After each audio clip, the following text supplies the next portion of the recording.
Hi అండి, welcome back to దొడ్డాస్ kitchen. ఈరోజు మన కిచెన్లో స్పెషల్ ఏంటి అంటే పాల తాలికలండి. మన పెద్దవాళ్ళు అయితే పాల తాలికలో మూకుడు పెట్టి చేసేవాళ్ళండి. ఇప్పుడు మాత్రం మనకి అది చాలా కష్టమైపోతుంది. అంత ప్రాసెస్ లేకుండా ఈజీగా మన కిచెన్లో ఎలా చేసుకోవాలో చూసేద్దాము.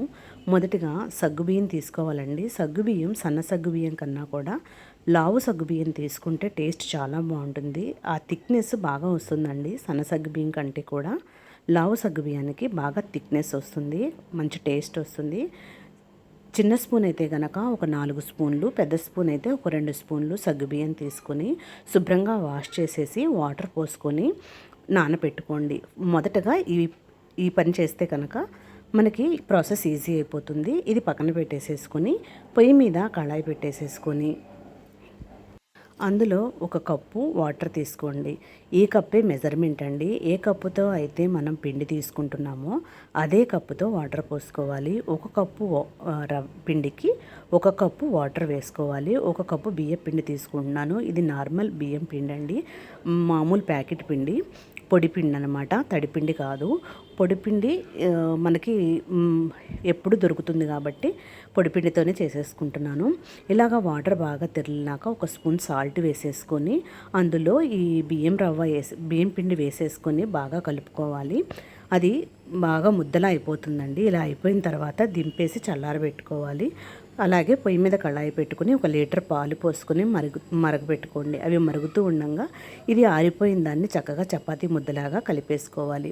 మీకు ఇప్పుడు తాలికలు చేసుకోవడానికి మనకి మూకుడు లేదు కాబట్టి, మూకుడు ఉన్నా కూడా గ్యాస్ మీద అది ప్రాబ్లమే అవుతుందండి.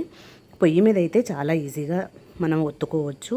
కాబట్టి మనకి ఈజీగా అయిపోవాలంటే కనుక ఇలా త్వరగా ఉడికిపోతాయి, అలాగే ఈజీగా కూడా వస్తాయి. ఇలా చక్రాల గిద్దలు పెట్టేసేసుకొని లావుగా ఉన్నటువంటి ప్లేట్ పెట్టేసేసుకొని ఇలాగా తాలికలు ఒత్తుకోండి. లేదు అనుకుంటే కనుక ఇవి అయితే కొంచెం సన్నగా వస్తాయండి, త్వరగా ఉడికిపోతాయి. ఇలా కాదు అనుకుంటే కనుక ఇవన్నీ కూడా కొంచెం పొడుగ్గా చేసేసుకుని ఇలా కట్ చేసేసుకుని పక్కన పెట్టేసేసుకోండి.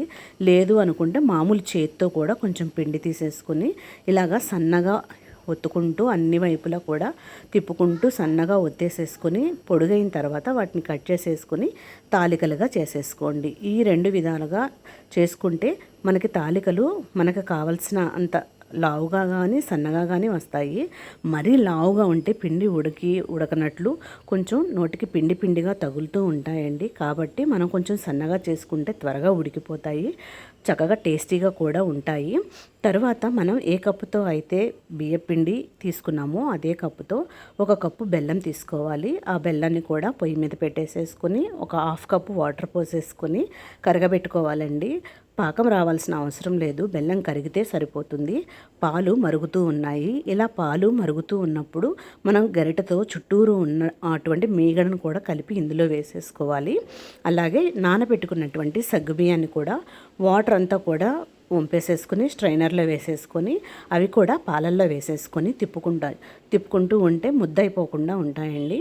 చక్కగా ఇలా బెల్లం అంతా కరిగిపోయిన తర్వాత బెల్లాన్ని బాగా చల్లారబెట్టుకోవాలండి. ఈ పాకాన్ని బాగా ఆరిపోవాలి. ఇది కాసేపు పక్కన పెట్టేసేసుకుని మనం రెడీ చేసుకున్న తాలికలు ఉన్నాయి కదా, ఈ తాలికల్ని పక్కన పెట్టేసుకుని సగ్గుబియ్యం మంచిగా ఉడికిపోతున్నాయండి. ఆల్మోస్ట్ 50% ఉడికిపోయిన తర్వాత ఇప్పుడు మనం రెడీ చేసుకున్నటువంటి తాలికల్ని కూడా ఇందులో వేసేసుకోవాలి. సిమ్లో పెట్టుకోండి, హై ఫ్లేమ్లో పెట్టుకోవద్దు. సిమ్లో పెట్టుకుని మనం తాలికలు వేసిన తర్వాత బాగా కలపకూడదండి. జస్ట్ ఒక్కసారి అలా కదిపిచ్చేసేసుకొని మూత పెట్టి ఉడకనివ్వాలి.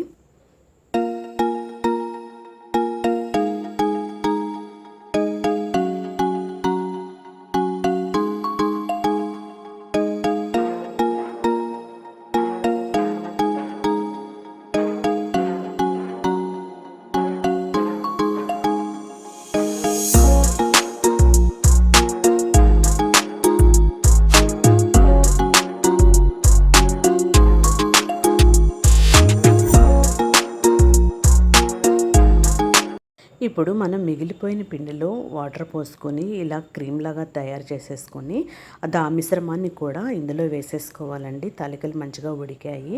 ఆ పిండి మిశ్రమాన్ని కూడా ఇందులో వేసేసుకొని ఇలాచీ పొడి కూడా వేసేసుకొని బాగా కలుపుకోవాలండి.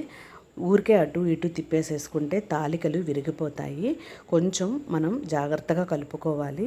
ఇలాగా కలిపేసేసుకుని స్టవ్ ఆఫ్ చేసేసుకోవాలండి. స్టవ్ ఆఫ్ చేసేసుకున్న తర్వాత వేరే పొయ్యి మీద కళాయి పెట్టేసేసుకుని నెయ్యి వేసుకొని డ్రై ఫ్రూట్స్ అన్నీ కూడా వేయించేసుకొని పక్కకు తీసుకోండి. ఇవి కూడా చల్లారాలి. వేడివి వేసేయద్దండి. తర్వాత మనం పాకాన్ని చేసి పెట్టుకున్నాం కదా, దానిని స్ట్రైనర్లో వేసి వడకట్టేసేసుకోండి. లాస్ట్లో ఖచ్చితంగా ఇసుక ఉంటుందండి. ఇసుక, డస్ట్, ఇలా చెత్త అలాంటివి ఉంటాయి. ఖచ్చితంగా స్ట్రైనర్తో వడకట్టేసేసుకొని ఈ పాకాన్ని కూడా ఇప్పుడు మనం ఇందులో వేసుకోవాలి. ఒకటి గుర్తు పెట్టుకోండి, కంప్లీట్గా చల్లారిపోవాలండి బెల్లం పాకం అనేది. ఎందుకంటే పాలల్లో బెల్లం వేసినప్పుడు ఖచ్చితంగా విరిగిపోతుంది. అలా విరిగిపోకుండా ఉండాలి అంటే కనుక ఖచ్చితంగా చల్లారిపోయిన తర్వాత కలుపుకోవాలి. ఇది పచ్చి కొబ్బరి అండి. కొబ్బరికాయకి వెనకాల ఉన్నటువంటి నల్లదంతా తీసేసాను. కొంచెం లేత కొబ్బరి వేసుకుంటే చాలా అంటే చాలా టేస్టీగా ఉండేది. మన పెద్దవాళ్ళు పచ్చి కొబ్బరి వేసి చేసుకునే వాళ్ళండి. అప్పుడు వాళ్ళు డ్రై ఫ్రూట్స్ పెద్దగా వాడేవాళ్ళు కాదు. పచ్చి కొబ్బరి, వేరుశనగపప్పు అవి వేసుకుని చేసుకునేవాళ్ళు.